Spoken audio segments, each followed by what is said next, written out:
rue.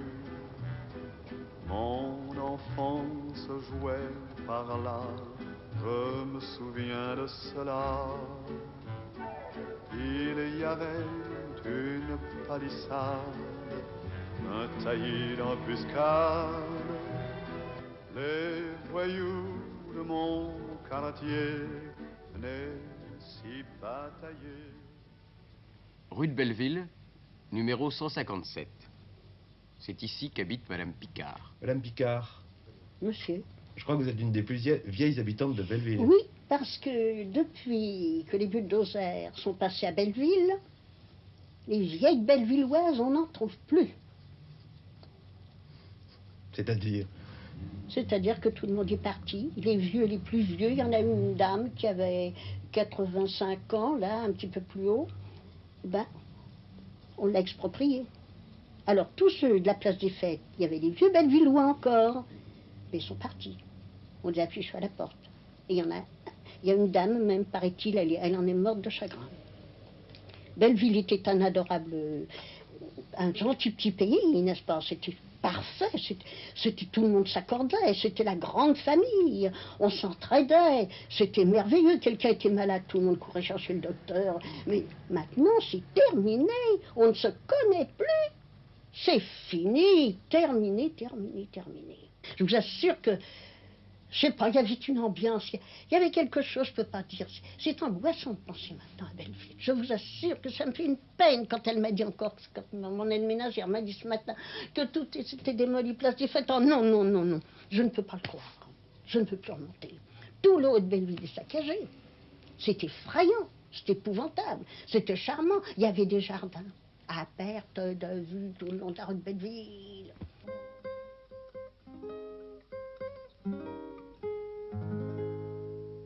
J'aimerai toujours le temps des cerises, c'est de ce temps-là que je garde au cœur une plaie ouverte. Et Dame Fortune, en m'étant offerte, ne pourra jamais fermer ma douleur. J'aimerai toujours le temps des cerises et le souvenir que je garde au cœur. Photographié dans le jardin des Buttes-Chaumont, aux environs de 1910, un petit garçon qui se nomme Albert Simonin. Il ne se doutait pas alors qu'il deviendrait plus tard l'auteur de quelques-uns des plus fameux romans de la série noire. Mon grand-père habitait Villa de l'Adour. C'était une espèce de sente bordée de petites maisons, de maisons basses de 2 étages, toutes assorties d'un jardin, un jardin très entretenu à l'époque. Maintenant, j'ai pu constater qu'il l'était moins, parce qu'on a bâti surtout des petits appentis utilitaires. Mais c'est bien dommage parce que,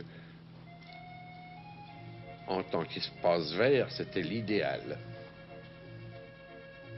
Albert Simonin a vécu sur les pentes de Belleville quelques-uns des moments les plus heureux de son enfance. C'est là qu'habitait son oncle Pierre. Bien souvent, le jeudi, le petit Simonin venait jouer avec sa cousine Jeannette. Moi, quand j'avais mon artisanat en face, c'était sous le nom de Jeannette. Que faisais-tu? Ben, la gaine, le soutien-gorge. Ah oui? Oui, de reste, dans la rue Fessert, tu n'as qu'à demander la petite Jeannette, on sait qu'il n'y en a qu'une. Surtout que j'ai quand même 40 ans de clientèle. Hein. J'ai commencé, j'avais pas 19 ans, quand maman nous a quittés. Alors tu te rends compte. C'est loin tout ça. C'est loin, mais tu vois, ça, pour moi, c'est avec une vivacité. Ah oui, ça tu... Ah oui, ça. T'as la Vraiment. mémoire fidèle. Ah oui. Fidèle au souvenir de son père, la cousine Jeannette l'est restée en effet. L'oncle Pierre appartenait à l'aristocratie populaire des artisans de Belleville. Il fut l'un des premiers Bellevillois à posséder une automobile. Homme d'invention, d'imagination et d'adresse, il fabriquait lui-même des appareils à sous qu'il allait placer dans les petits cafés du quartier. À 80 ans passés, il restait passionné de sciences, de technique et de dictionnaire. Il a transmis à sa fille l'amour du quartier où il a toujours habité. Alors maintenant, je vais vous montrer quelque chose qui est susceptible de vous intéresser. On y va. Je vais vous montrer.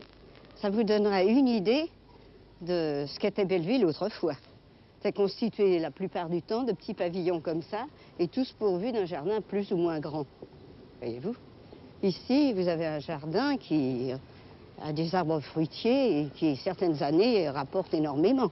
Moi-même, j'en ai goûté. Et ici, l'été, ce n'est qu'un parterre de fleurs, voyez-vous? C'est extraordinaire tout de même, parce que Oui. on n'imagine absolument pas de trouver ça à Belleville. Si, mais la plupart du temps, tous ces petits pavillons étaient occupés par des artisans. Comprenez-vous? Parce que l'artisanat n'était pas ce qu'il est à l'heure actuelle. On pouvait travailler, on pouvait vendre son travail, on avait des débouchés que maintenant, on ne peut plus.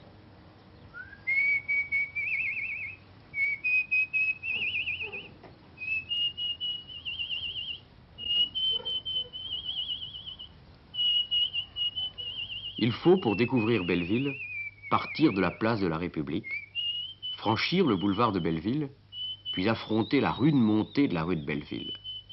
À gauche, les arbres des buttes de Chaumont. À droite, les rues serrées de Ménilmontant. Au début du siècle dernier, le bas de Belleville, la barrière de la Courtille, comme on l'appelait alors, voyait déboucher les joyeux cortèges du Mardi Gras. Englobé dans les limites de Paris en 1860, Belleville fut un des hauts lieux de la commune. Ses habitants défendirent farouchement leur quartier contre l'avance des Versaillais. Tout ça n'empêche pas Nicolas que la commune n'est pas morte. Tout ça n'empêche pas Nicolas que la commune n'est pas morte. Est-ce que vous êtes monté aux otages? Non. Les otages, c'est quoi? Les otages, ce sont des fusillés de 71, pendant la Commune. Et il y a une vieille dame, Madame Roussel, qui habitait là au 3e. Elle est morte, parce qu'elle aura au moins 100 et quelques années. Elle habitait la maison en 71. Et elle a vu les malheureux prêtres, les mains derrière le dos, qui montaient se faire fusiller aux otages. Par les communards? Par les communards. Alors on les a précipités, une fois morts, dans la fosse. Et après, on les enterrait, encore les croix aux otages. C'est d'ailleurs là où j'ai fait ma première communion, parce que j'ai fait ma première communion après l'âge. Dites-moi, madame, vous avez fait votre première communion, donc c'est que vos parents tenaient beaucoup à ce que vous ayez une éducation religieuse. Eh bien, j'ai été chez les sœurs jusqu'à l'âge de 4 ans. De 8 ans, oui, c'est 8 ans. Parce qu'il y avait beaucoup de pensionnats dans le quartier. Il y avait la pension des Ursulines, là, qui était... Alors là, c'était le haut gratin et les filles de commerçants riches. C'était très cher. Et moi, je suis allée... C'est à côté de chez vous, la pension des Ursulines? La pension des Ursulines. Juste à côté de chez vous? À côté, c'est la mais au 155, je suis au 157, c'est c'est au 155. Il en reste encore des traces, d'ailleurs, on sent bien... N'est-ce pas que c'était religieux? Ouais, c'est ça, oui. Absolument. C'était les demoiselles chic, parce qu'il y avait des équipages au moment de la rentrée d'octobre qui amenaient les valises avec le linge. C'était très chic. Très chic. C'était un pensionnat, mais hélas, après la séparation de l'Église et de l'État, tout a changé. La pauvre sœur est décédée. Elle est tombée raide quand ils l'ont envoyée. Ça fut dans le quartier, si vous avez vu, mais c'était plutôt socialiste que royaliste, n'est-ce pas? D'ailleurs, les gens n'étaient pas riches, parce qu'on voyait les enfants, n'est-ce pas, les enfants qui étaient minables. Il y avait les enfants minables, on leur donnait des galoches à l'école. Quand je suis allée à la communale, j'ai vu ça. Elles avaient des galoches, on leur donnait des manches déchirées, vous savez, avec des pièces partout. C'était minable. Mais alors, dans les pensionnats, c'est pour ça que les commerçants ne mettaient pas leurs enfants à la communale. Quelqu'un qui voulait être bien élevé allait chez les sœurs ou dans les petits pensionnats du quartier, n'est-ce pas? Nous avons retrouvé l'un de ces enfants de la communale. Il se nomme Henri Rousseau et a travaillé toute sa vie comme ouvrier métallurgiste de précision. Monsieur Rousseau, il faut d'abord que vous me disiez votre âge, parce qu'à vous voir, on ne croirait pas que vous avez... J'ai 80 ans et demi, c'est-à-dire je suis né le 23 mai 92. Vous êtes né le 20... Et je suis né à la Porte des Lilas, exactement au 9 boulevard Serrurier. Et j'ai toujours habité Belleville. Quel métier faisait votre père? Mais était feuillagiste, c'est-à-dire pour la feuille et la fleur artificielle. Est-ce que la vie était dure pour les fils d'artisans et d'ouvriers à Belleville au moment de votre naissance? Que je vais vous dire, moi, je m'en apercevais pas parce que j'étais gamin. Mais assurément, mes parents avaient énormément de mal. Et encore ça va parce que nous étions deux, ma soeur et moi. Mais autrement, ceux qui avaient beaucoup de gosses, et il y en avait des familles nombreuses, ben, ça ne devait pas être rigolo parce que mon père gagnait, qui travaillait, il gagnait 12 et 14 sous de l'heure. Et ma mère travaillait des nuits entières des fois pour gagner 4 francs. Et vous n'avez pas le souvenir d'avoir manqué de quoi que ce soit? Ah non, mes parents faisaient des sacrifices, mais vous savez, les gosses, on ne s'en aperçoit pas, on pense qu'au jeu. Et vous mangiez à votre faim? Ah oui, mais naturellement, on mangeait. Et il n'y avait pas de la viande tous les jours. Mais enfin, sûrement, qu'encore quand je mangeais de la viande, et puis ma soeur aussi, eh ben c'est parce que mes parents se privaient. La seule petite chose qu'il y avait, c'était le dimanche. Le dimanche, c'était un petit repas. C'était pas la poule au pot du roi Henri IV, mais enfin, ma mère faisait un poulet, puis il y avait des petits gâteaux. Les gâteaux, ça coûtait 2 sous, mais c'était quand même 2 sous. C'était cher. 2 sous, ça comptait? Oui, ça comptait, hélas. Les gens avaient une espèce de quiétude instinctive, car ils savaient d'expérience que même en cas de vraiment de fauche totale, vraiment si le drapeau noir flottait sur la marmite, ils savaient qu'ils avaient les voisins qui viendraient à la rescousse. Puis alors ils allaient au boulot à Pince la plupart du temps, parce que leur boulot était jamais bien lointain. Pour les gens de Belleville, travailler Faubourg Saint-Martin, c'était déjà un voyage. Hein. Ils rentraient pas énervés, ils rentraient à pied. Peinard, ils descendaient à pied, peinard pour becter.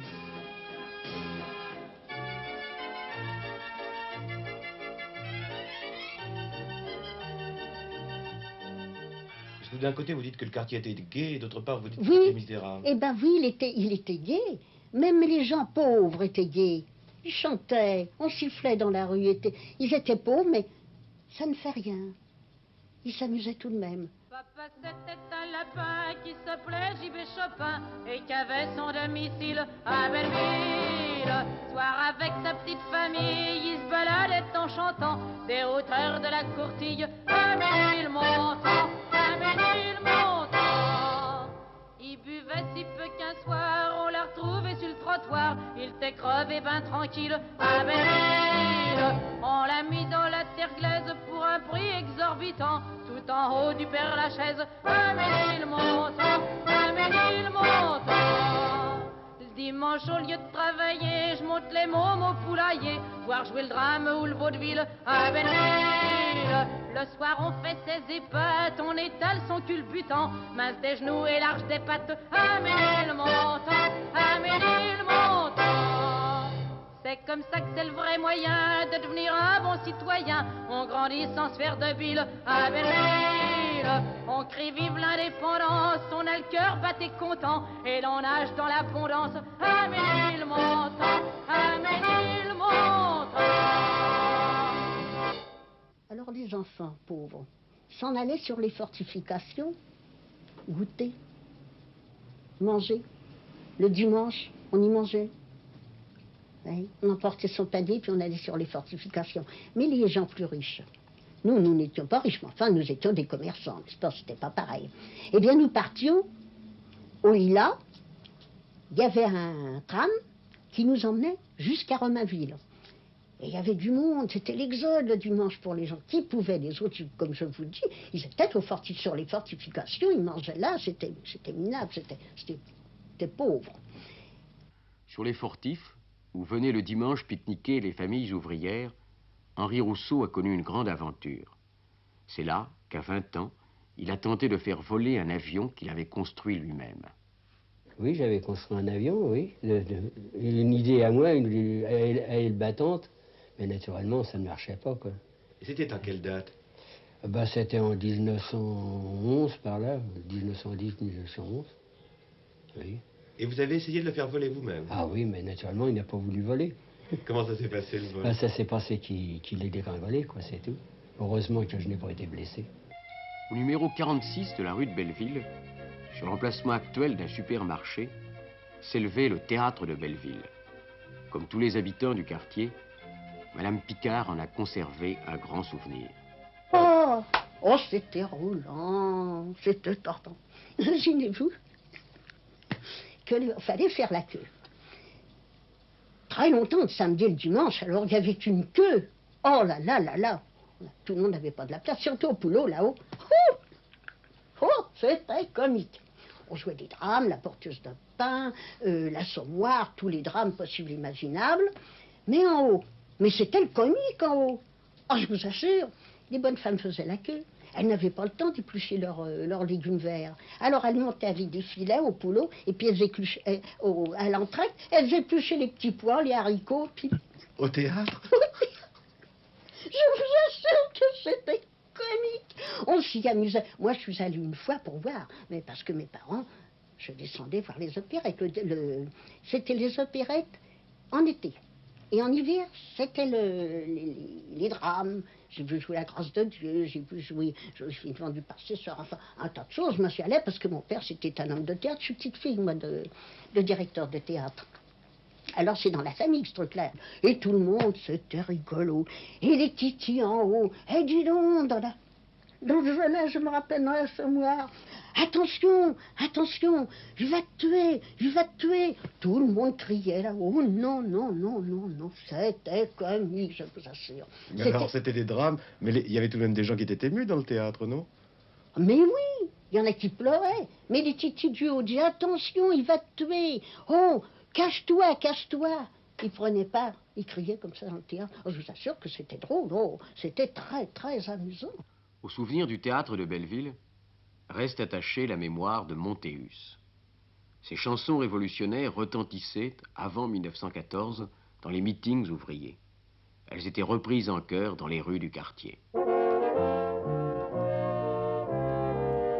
Légitime était votre colère, le refus était un grand devoir. On ne doit pas tuer ses pères et mères pour les grands qui sont au pouvoir. Et le quartier était anarchiste? Socialiste. Il y avait deux gens qui habitaient au 19, qui étaient un ami à mon père, le député. Il était très gentil. Mon frère était un ami à son fils. Ils avaient à peu près le même âge. Mais alors, c'était drôle, les jours d'élection. On est bientôt aux élections, mais on ne verra plus ça.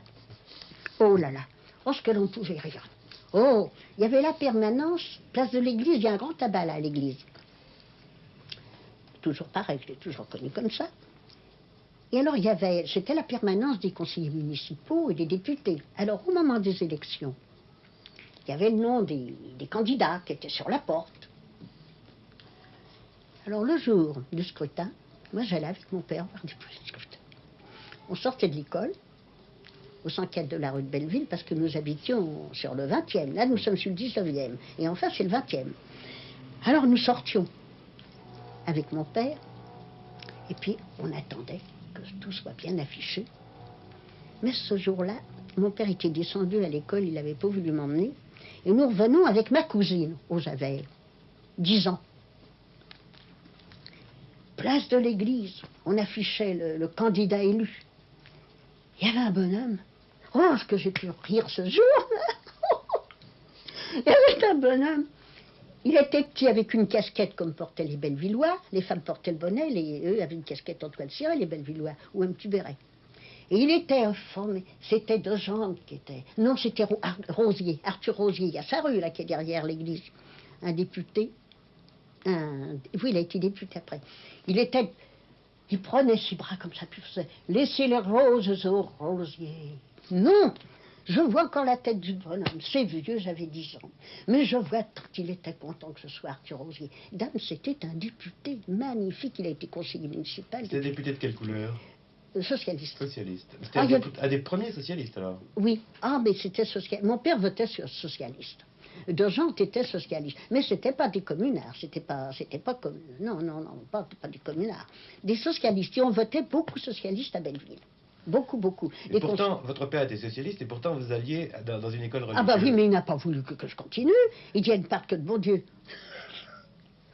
Pensez, il dit à ma mère, mais j'en ai assez, moi, de cette chose-là. La voilà encore avec ses histoires saintes, ses catéchismes. Oh, je savais mes prières, je les sais encore, d'ailleurs, et tout. Les opinions de votre père au point de vue politique, vous vous en souvenez? Ah bah, je me souviens qu'il devait être à peu près socialiste, radical socialiste, je peux pas dire, j'étais gosse. Mais enfin, ce que je sais, c'est qu'il était ouvrier, il n'aimait pas beaucoup. Il voyait qu'il aimait son patron parce que c'était un brave type, mais c'était plus le patron de combat comme on dit aujourd'hui. Hein. Et alors, il avait une horreur surtout des curés, parce que ça, il ne les aimait pas. Il avait dû être malheureux étant gauche, je ne sais pas. Mais enfin, même quand il voyait un curé, il crachait par terre.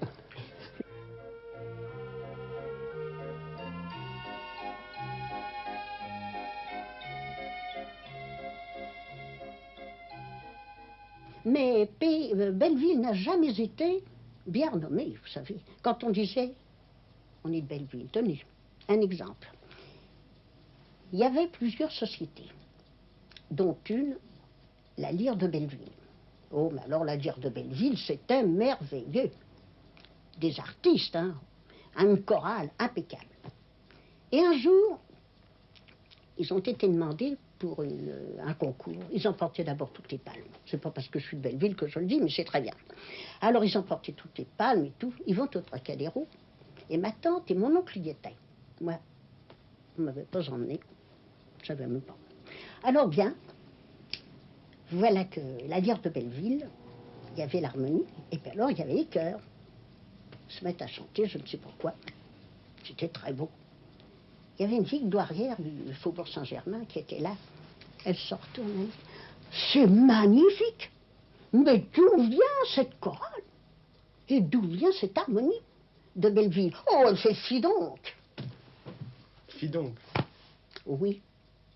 Qu'en dites-vous? Mais d'où venait cette mauvaise réputation? Est-ce qu'elle était un peu Non, fondée? parce qu'il y avait le bas de Belleville était mal renommé, vous savez. Le bas de Belleville, il y avait des Apaches dans le bas de Belleville. Il y avait des attaques dans le bas de Belleville. Ah oui, et c'est pas sûr encore maintenant. Il y avait des coups de revolver, c'était affreux. Et alors il y avait un bal au coin du passage Kutzner. Ça s'appelait Sagorge. Et ça gorgeait à coups de revolver et de bâton tous les soirs. C'était horrible. C'est charmant, on ne peut plus aller nulle part sans rencontrer des putains. Naturellement, c'est elles qui ont raison. Mais tais-toi donc, tu vas nous attirer des histoires. D'ailleurs, vous savez, quand on sortait, eh ben, vous savez pas ce que l'on faisait. Mon père disait, tiens, on va aller place de la République, on va aller aux choses, au théâtre du Château d'Eau, qui a été démoli aussi. Eh ben, on ne remontait pas par la rue de Belleville, on aurait pu. Mais on prenait le funiculaire. Oh, le funiculaire de Belleville qui descendait à la place de la République, le tortillard. Eh bien, nous prenions ça tellement le bas de Belleville était mal famé et c'était épouvantable.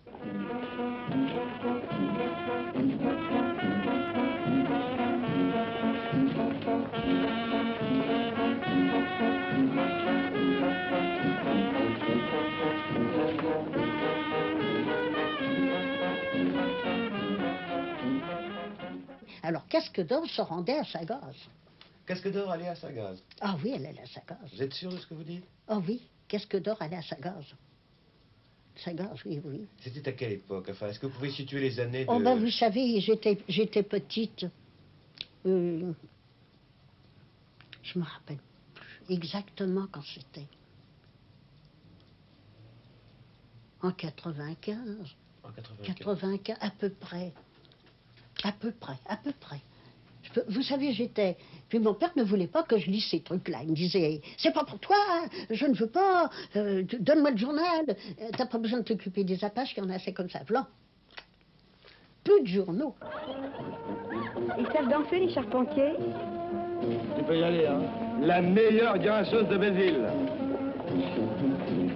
Fermez.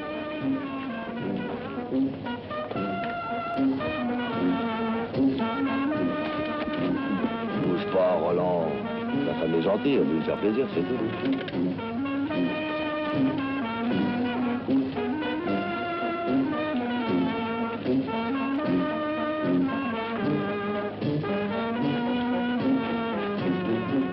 Oh, Casque d'Or. c'est une sale bonne femme. Hein. Ouh là là. Vous avez vu le film? Attendez.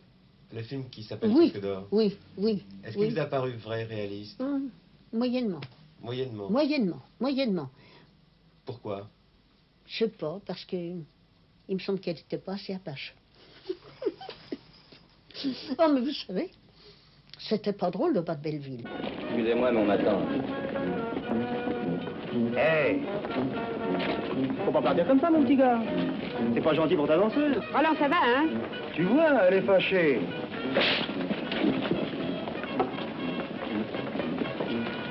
T'as pas perdu la main, ce que je vois. Ah ouais, je t'accompagne.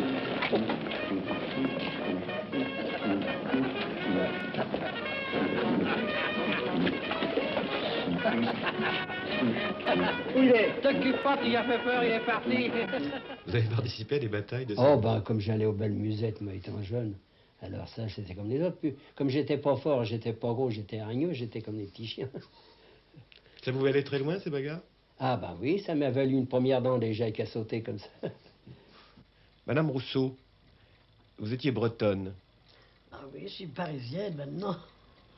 Et quand vous avez épousé un gars de Belleville, est-ce que ça s'est passé normalement pour vous? Ah non, mes amis m'ont dit, ben mon vieux, t'épouses un gars de Belleville, c'est tous des bandits. Tu vas te faire tuer. Puis j'ai ri, naturellement. Puis j'ai pas eu à regretter. Vous n'avez pas eu le regretter? Ah non, pas du tout. Henri Rousseau s'est marié en 1915 durant une permission. Il ne quittera pas l'uniforme avant 1918. Madame Picard, pendant ce temps, porte l'habit d'infirmière. Sa vraie vocation demeure pourtant le théâtre et la chanson, ce qui ne manque pas de faire jaser les commères du quartier. On était épiés, vous savez. C'était bien, on se connaissait, mais on savait ce que... Moi, quand on m'a vu avec des fourrures et tout, que j'ai commencé à chanter, on se demandait ce que je ferais. Tu as vu, la fille de Mme Picard, elle a des fourrures maintenant, elle a une robe de velours, elle a un grand chapeau, on portait les autruches sur les chapeaux. Elle a une grande autruche blanche sur son chapeau, t'as vu ça maintenant, on dirait une cocotte. Elle se maquille. Vous ne savez pas ce que je faisais pour me maquiller? Eh bien, je descendais avec le petit funiculaire. Il y avait du Bois-Terre, place de la République, et mon père ne voulait pas que je me maquille, parce que je suis allée à un mariage, il y avait un peu de poudre sur ma figure, il m'a tout enlevé avant de partir, et j'étais demoiselle d'honneur. Eh bien, je disais, je me maquillerais tout de même quand j'allais chez les peintres, ils ne savaient pas. J'allais au petit Water-Closet de la place de la République, pour 2 sous, je me maquillais, puis avant de rentrer, avant de reprendre le funiculaire à 1 sou, je rentrais, j'avais plus de maquillage. Pourquoi? Parce que les filles ne se maquillaient pas. Oh, je ne maquillais pas. Ouh, mais il y avait les cocottes, comme on disait. Qui se maquillaient. La morale était très stricte à cette époque-là. Ouh là là. Dans les familles ouvrières et dans les familles... Oh, les deux. Les deux. Oh oui, les deux. Même dans les familles ouvrières, il y avait un petit peu plus de laisser-aller, vous comprenez? Mais alors, dans les... Il ne fallait pas se maquiller du tout. Alors, si on vous... Et sortir avec les garçons? Ouh! Oh, sortir avec les garçons? Oh, mais c'était horrible. Mais c'était affreux. On ne sortait pas avec un garçon? Ah, le père courait derrière, et puis vous fichez une belle paire de claques et son pied dans le derrière. Ah bon? Je vous assure.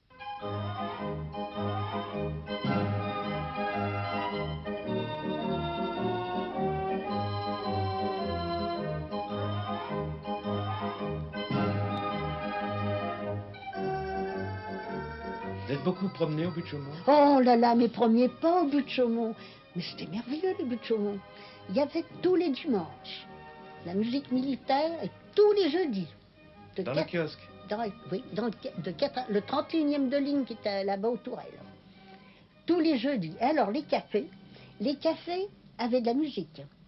Alors, il y a le café chez Weber, qui est un restaurant qui a toujours été cher et qui est encore très cher. Il y avait un pianiste, M. Guano. Il jouait toute la journée, 2 heures jusqu'à 6-7 heures. Et quand il y avait des mariages, les mariages venaient danser. C'était juste en face le chemin de fer de ceinture. Et puis, il y avait le café Tout va bien. Oh, chez Tout va bien, chez Bouquet. Oh, le père Tout va bien, il avait un gros ventre, ça servait sous le bras, il recevait. Alors, on y chantait. On montait dans le rocher. Il y avait 2 terrasses, une à droite, une à gauche. Et le samedi, il n'y avait pas une place. Il y avait des chanteurs qui passaient une fois à droite, une fois à gauche. Tout ça dans le parc des Buttes-Chaumont. Dans le parc. Et alors, le Café du Lac, alors là, il y avait un orchestre zigane. Un orchestre zigane au Café du Lac? Oui, le Café du Lac. Et tout ça a complètement disparu, c'est extraordinaire. Oh, il n'y a plus rien. Il n'y a plus de musique militaire, le kiosque est là, comme Place des Fêtes. Il y avait la musique des gardiens de la paix, il y a eu la garde républicaine qui est venue jouer Place des Fêtes. Toutes les semaines, il y avait la musique. Et le 31e de ligne, vous en souvenez bien? Oh, ah oui, oui, je m'en souviens.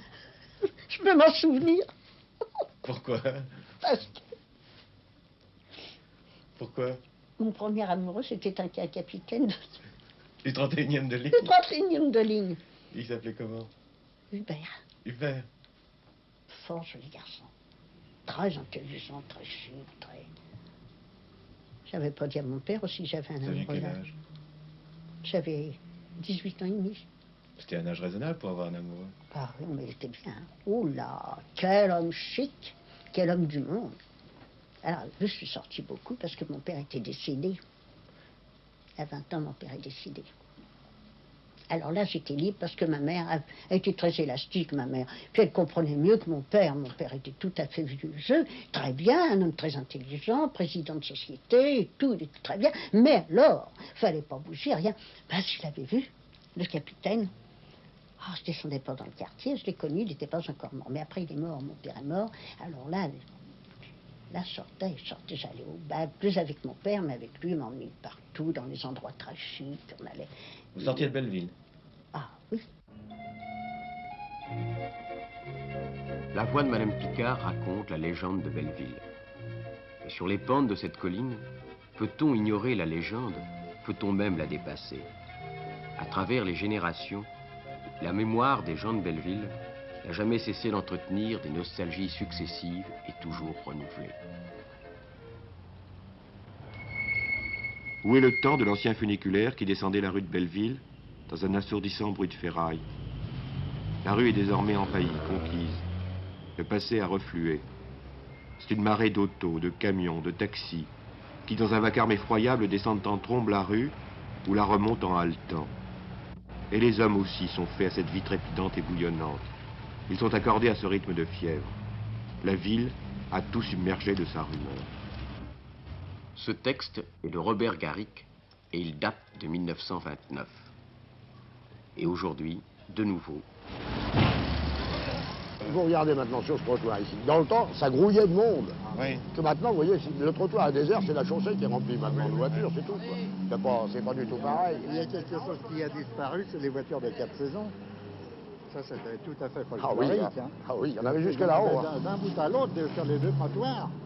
Les marchands avec leurs voitures qui vendaient de tout, quoi. Oui, c'est ce que disait tout à l'heure à monsieur, c'était beaucoup plus coloré que maintenant. Alors, ils les ont gardés, mais au fur et à mesure qu'ils ont disparu, ils les ont pas remplacés. Bonjour. On bouche la rue, excusez-nous. Et qu'est-ce que vous pensez de cette cohabitation entre des populations extraordinairement diverses? Bon, on se voit pas beaucoup, quoi, c'est-à-dire. Hein. Les gens qui demeurent maintenant dans les maisons neuves, tout ça, ils sont pressés, ils rentrent chez eux le soir, on les voit plus, quoi, c'est fini. Hein, c'est vrai, dans le temps. Hein. Dans le temps, on rencontrait beaucoup plus de copains, beaucoup plus d'amis. Je sais pas, moi, c'était pas pareil, quoi. C'est plus sauvage, maintenant. Et on regrette, moi, je regrette mon vieux Ménilmontant, mon vieux Belleville. C'était agréable.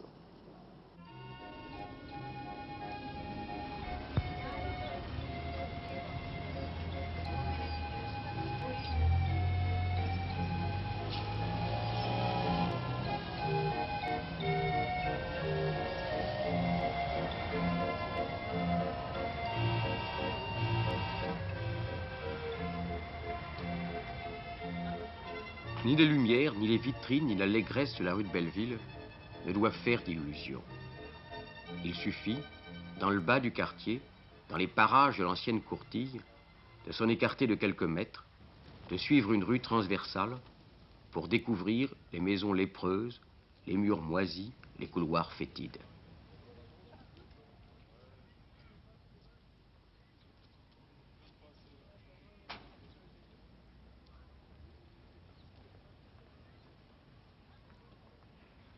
Simone Berthaud a été une enfant de ces taudis.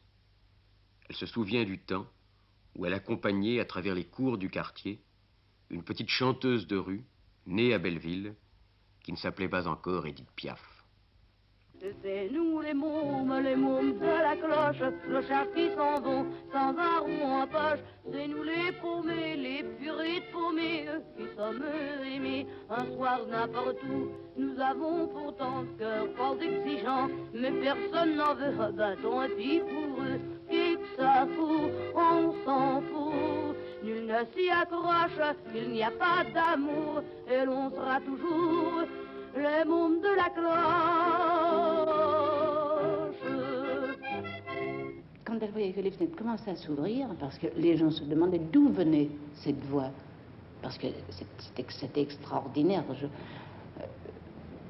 On ne peut pas avoir de documents, parce que, évidemment, personne ne l'a enregistré, mais cette voix qui descendait de la rue et qui montait comme ça dans le ciel, c'était quelque chose de formidable. Et, elle avait déjà son talent. Nous avons pourtant le cœur fort exigeant, mais personne n'en veut, ben tant pis pour eux.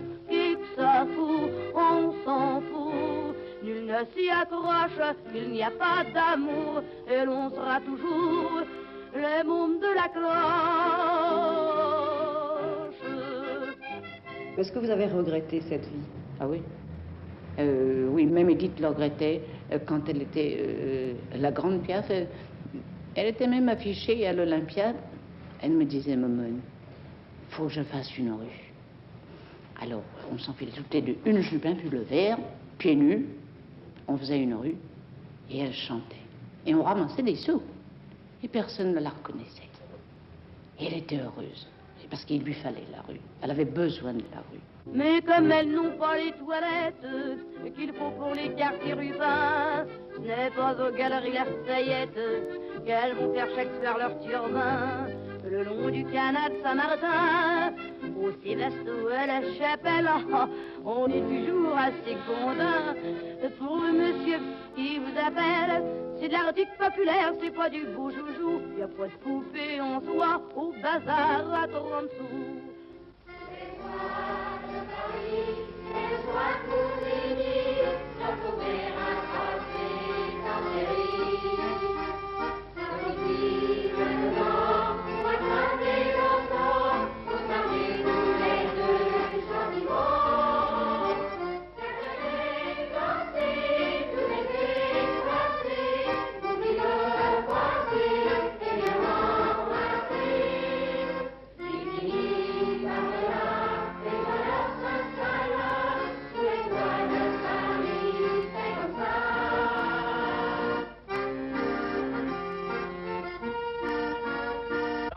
Ça va pas mal cette fois-ci. On va encore reprendre le refrain une dernière fois ensemble et ça va aller beaucoup mieux. Hein? À la vraie musique. Vous voulez faire vivre par là? Alors attention les cœurs, hein? Sous les toits de Paris, j'ai le joie pour nuit de retrouver un passé enchéri. On y vit maintenant, tu sais c'est le moment pour se marier tous les deux gentiment. Le visage du quartier n'a-t-il jamais cessé de se modifier? Dans le Paris des années 30, celui qu'évoquent amoureusement les films de René Clair, la destruction du vieux Belleville avait déjà commencé. La guerre de 1914 avait porté un premier coup aux petits ateliers traditionnels. Bien des fils d'artisans avaient dû partir travailler en usine. J'étais marié, je m'étais marié en 1915, il a fallu que j'assure le matériel, c'est le cas de le dire. Alors je ne voulais pas rentrer dans une administration, parce que j'avais eu assez de l'uniforme pendant 7 ans. Alors, je suis rentré dans la mécanique, dans la métallurgie. Est-ce que vous étiez un ouvrier syndiqué? Ah oui. Toujours? Oui, j'ai toujours milité pour ça. J'étais même délégué d'usine. Est-ce que le fait que vous soyez né à Belleville, dans un quartier ouvrier populaire, vous a marqué politiquement et socialement? Non, je pense pas. Je pense pas, c'était ça, peut-être de penser à voir dans ma jeunesse qu'il y avait les gens qui travaillaient comme des bêtes, c'est le cas de le dire, qui étaient exploités, Et ils le sont toujours à l'heure actuelle, mais sous une autre forme. Parce que malgré tout, la vie a changé. Ça s'est industrialisé en somme. Les gens maintenant en font de l'argent. Les ouvriers, ils ne pensent qu'à ça. Et alors les gens, avec les difficultés de la vie, vous savez, on pense qu'ils vivent comme des bêtes maintenant. Tandis qu'avant, on prenait le temps de vivre. C'était pas une erreur, la chanson de Paris, c'était un beau village. C'était bien vrai.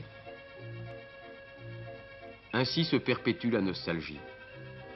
La réalité nourrit le rêve, et le rêve en retour devient réalité. Et tout continue par des chansons.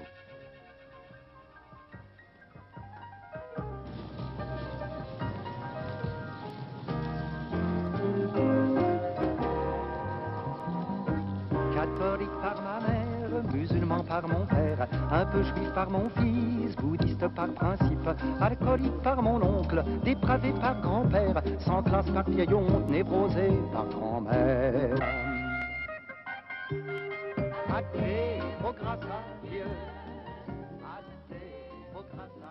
Marcel Mouloudji, vous avez été enfant à Belleville. Oui, oui, j'étais à Belleville et puis un petit peu tout autour tout autour des buts de Chaumont. J'habitais à côté du canal, la rue de Crimée, mais c'est un quartier résidentiel maintenant. Mais en bas, c'était des taudis. Et les taudis sautent de tous les côtés. D'ailleurs, ça n'en est plus. Quel était votre plus grand plaisir étant gosse? Mon plus grand plaisir? Oui. Me sauver. Aller dans la rue? Ah oui, me sauver. J'aimais bien, moi, partir. J'allais fuguer, comme ça, je filais avec mon frère. J'entraînais mon frère qui était beaucoup moins fugueur que moi. Mais fuguer, simplement d'être à Belleville, d'être ici, au but de Chaumont, c'était déjà une thérapeutique. Parce qu'on pouvait fuguer ici, c'était extraordinaire. D'ailleurs, je vois presque moins d'enfants qu'il n'y avait avant. Avant, c'était rempli d'enfants. Il y avait des bandes d'enfants. Je me rappelle que nous, on sortait de la rue Simon-Bolivar par bandes énormes, des bandes rivales d'ailleurs. Et puis, on allait... Puis il y avait, vous voyez, il y a un endroit un petit peu plus loin, là, et où il y avait un endroit qui s'appelait les Folles-Buttes. Je ne sais pas pourquoi on les appelait Folles-Buttes. En fait, il est vrai que c'était assez escarpé et il n'y avait rien. Il n'y avait pas de maison, il n'y avait rien. Et c'est là, surtout, où on se battait. On se battait entre bandes.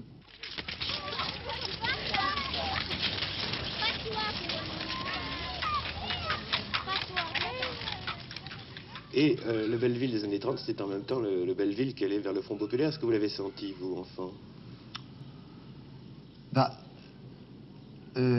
Senti pas exactement, enfin senti si vous voulez, puisque mon père, vous avez dit dans une chanson, mon père était communiste et il m'avait fait inscrire au Pionnier Rouge, aux Jeunesses communistes. Et ma mère était catholique et m'avait fait inscrire, elle, à l'église.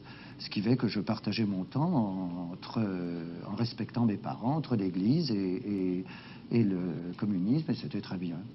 Et le climat des Pionniers Rouges devait être quand même très très différent du climat du patronage, non?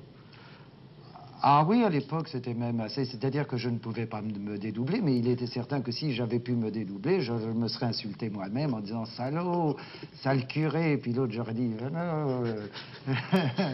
En dehors de ça, j'ai fait ma première communion, puis de l'autre côté, il n'y avait pas de communion aux pionniers, alors je ne l'ai pas faite, mais enfin, je l'aurais faite aussi. Mais est-ce qu'ils savaient de part et d'autre Est-ce qu'ils connaissaient votre double vie de part et d'autre? Ah, mais je crois que c'était très courant dans notre quartier. D'abord...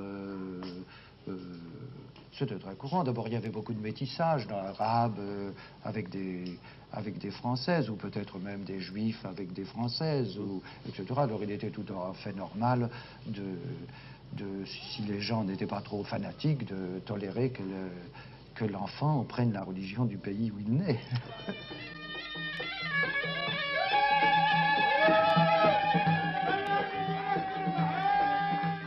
Plus encore qu'autrefois, les rues du Bas-Belleville servent aujourd'hui de lieu d'accueil et de refuge.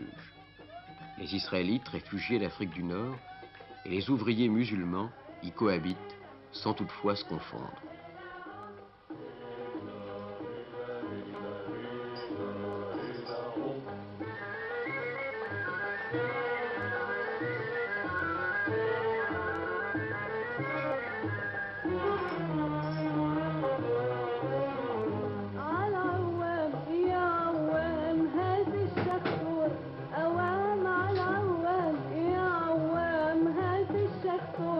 أوام مشينا بسرعة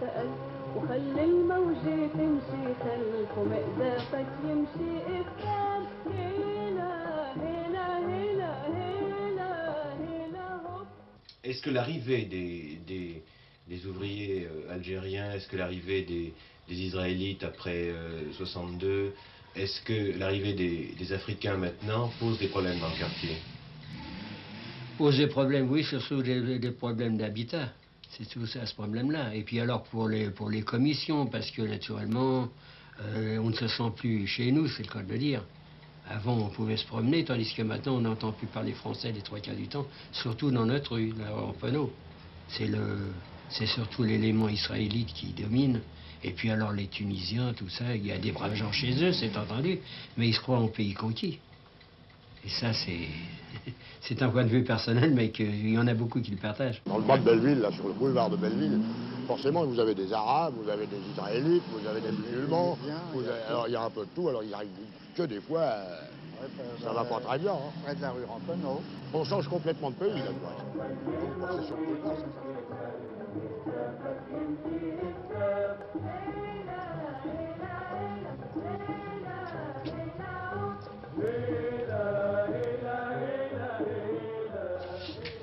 Monsieur, vous êtes arrivé en France à quelle époque? 1964.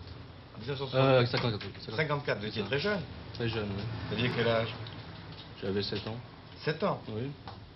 Non, je suis venu, moi, en 63. Vous êtes venu en 63. Vous n'êtes plus jamais retourné depuis? Non. Pourquoi? Vous n'avez pas eu l'occasion d'y aller? Moi, j'ai pas eu l'occasion et les moyens ne me permettent pas. Les moyens ne vous permettent pas. Vous êtes ouvriers tous les deux? Oui. Oui. On travaille dans la même boîte. Une boîte de quoi? Au Beau Marché, comme électricien. Comme électricien. Et on sait que la vie des ouvriers algériens en France est assez dure. Oui, c'est exact. Oui. Comment se passe la journée d'un ouvrier algérien, disons, à Belleville, puisque vous connaissez le quartier? Disons, elle est assez simple. Entre le travail et puis la chambre, ça va pas bien loin, quoi. Puis le cinéma, quelques distractions. Ça va pas... Selon le salaire, évidemment. Et vous dépensez intégralement votre salaire à Paris, ou bien? Disons, la plus grande partie, en général. Et le reste? Le reste, ce qu'on peut envoyer à nos parents, on le fait. Et puis, si on ne peut pas, eh bien, tout simplement, on le fait pas, c'est tout. Et alors, les rapports alors avec les Français de France, enfin les Français de souche, est-ce qu'il n'y a pas des problèmes parfois? Par moment, ça dépend. Vous pouvez citer des cas? Il vaut mieux pas parce que c'est pas à rappeler, parce que je suis très nerveux, il me connaît assez. Et j'ai eu des cas, croyez-moi, ça a failli tourner à... C'est-à-dire des cas de racisme caractérisé? De racisme, oui. Caractérisé? Oui. Est-ce que vous pouvez raconter l'aventure qui est arrivée à un de vos camarades, que vous m'avez raconté tout à l'heure? Une aventure, je crois qu'il avait... Qui fréquentait une fille, là? C'est ça, oui. De toute façon, il y a certaines familles françaises qui ne veulent pas admettre que leur fille fréquente un étranger, soit un Algérien, un Portugais ou n'importe quel étranger. Et ça, c'est ridicule. Parce que, moi, à ma connaissance, il y a aussi du bon parmi le Français qu'un étranger qui soit algérien ou qui soit marocain, qui soit de n'importe quelle race. Il y a du bon, il y a du mauvais partout. Mais mettre tout le monde dans le même sac, ça c'est...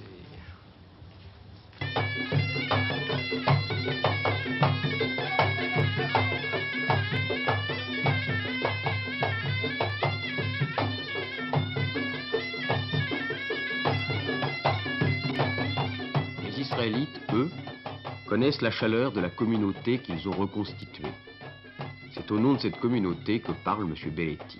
M. Belletti, depuis une quinzaine d'années, de très nombreux Israélites originaires d'Afrique du Nord sont venus s'installer à Belleville. Pourquoi Belleville? Parce que Belleville, ça a toujours été, depuis 100 ans, un lieu de transhumance. Les Juifs de Russie d'abord, les Juifs de Pologne, tout le monde est passé par là. Et d'ici, naturellement, ils ont commencé à s'installer parce qu'ici, il y avait de la famille, il y avait des parents qu'ils pouvaient retrouver. Et une fois qu'ils se sont assimilés, une fois qu'on leur a indiqué des chemins, ben, ils se sont installés par la suite, la République et aux Champs-Élysées, et un peu partout, et peut-être en province. Il y a un temple qui n'est pas loin. Et puis, ils ont une vocation plutôt religieuse. Autour du temple, tout se crée, tout se retrouve. Il y a toutes nos habitudes gastronomiques. Il y a des petites choses qu'on retrouve, il y a des apéritifs, il y a les merguez, cher à notre ami Henri Comacias.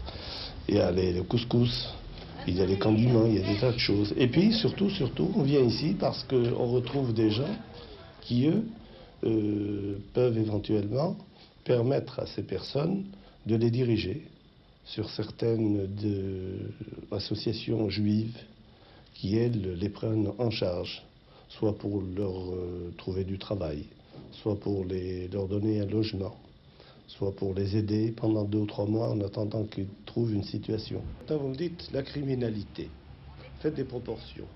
Demandez à la police locale. Elle vous dira qu'ici, c'est encore beaucoup plus calme que dans beaucoup d'autres quartiers de Paris.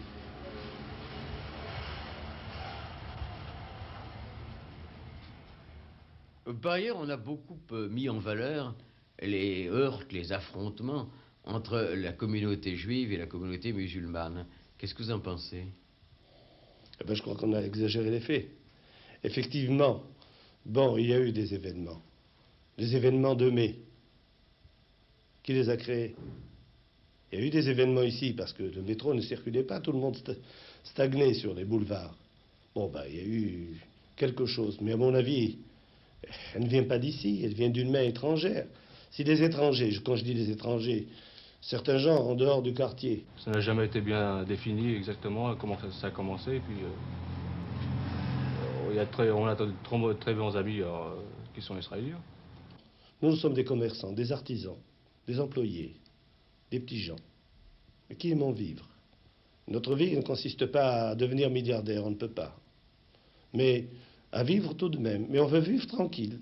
On a 2 sous, on veut prendre notre apéritif. Pendant notre apéritif, nous voudrions que tout se passe très gentiment.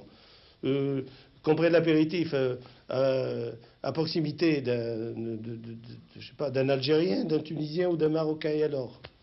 On prenait bien l'apéritif en Tunisie ensemble. Pourquoi voulez-vous que ça change? Donc, qu'on enlève les passions, qu'on les éloigne, et tout se passera normalement, et toujours. Je ne vois pas pourquoi on a mis vraiment toutes ces choses sur une échelle vraiment importante alors qu'elles n'existaient pas avant.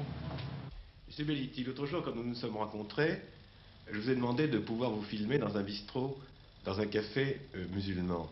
Vous m'avez répondu non, on ne voit pas un juif dans un café musulman. Pourquoi? C'est pas ce que je voulais dire. Je vous ai même répondu que moi j'allais dans tous les cafés musulmans. Simplement, chacun a ses habitudes et va retrouver ses amis. C'est pas par discrimination, ce n'est pas par différence de religion ou d'habitude. Chacun va vers ses habitudes, c'est tout. Vous pouvez demander ici, dans tous les bistrots musulmans, souvent il m'arrive d'aller prendre un café. D'autres que moi le font certainement, mais je ne peux pas être dans les cafés, aller voir ce qu'ils font et venir vous répondre aujourd'hui à votre question pour vous dire pourquoi il n'y a pas de juifs qui vont dans des cafés musulmans ou des musulmans qui vont dans des cafés juifs. Bon, enfin, ça se calme, quoi. Faut bien qu'il se fasse une raison. Faut que tous cohabiter en France, on est tous frères. Et vous pensez qu'un jour les gens arriveront à cohabiter vraiment? Ben oui, pourquoi pas. Ouais, je vous dis, regardez dans ce coin-là, ils y arrivent bien. Il n'y a pas de raison. Mais enfin, tout ça, c'est pas notre vieux pays comme dans le temps. Notre vieux Ménilmontant, notre vieux Belleville.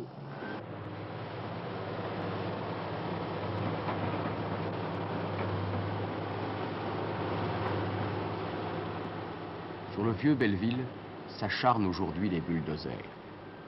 Un marais de béton submerge la colline, engloutit pêle-mêle les taudis, mais aussi les arbres et les jardins. Dans ce quartier qui a toujours ignoré l'argent, règne la loi des sociétés immobilières. Les derniers obstinés se voient contraints d'abandonner leur demeure.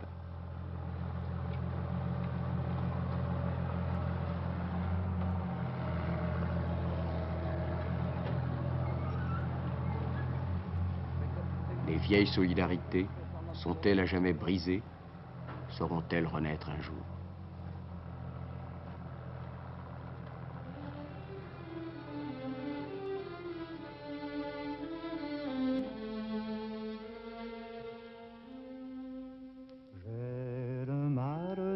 Paris, de ses rues, de ses boulevards, de son air triste et gris, de ses jours et de ses soirs. Et l'odeur du métro me revient aussitôt que je quitte mon Paris pour des pays moins gris. Traîner à Montparnasse, de café en café, et monter à Belleville, tout en haut de la ville, pour la voir en entier.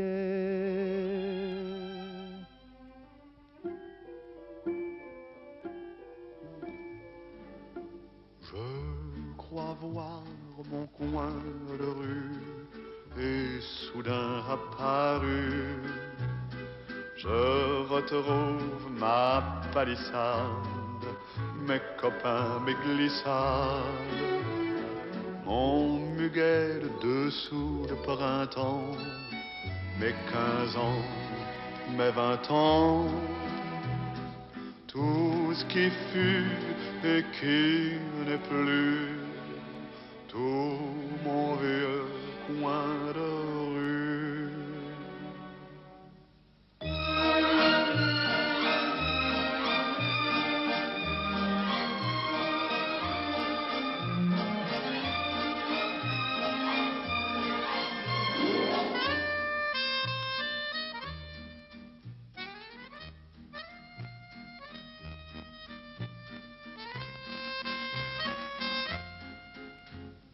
Tout ce qui fut et qui n'est plus, tout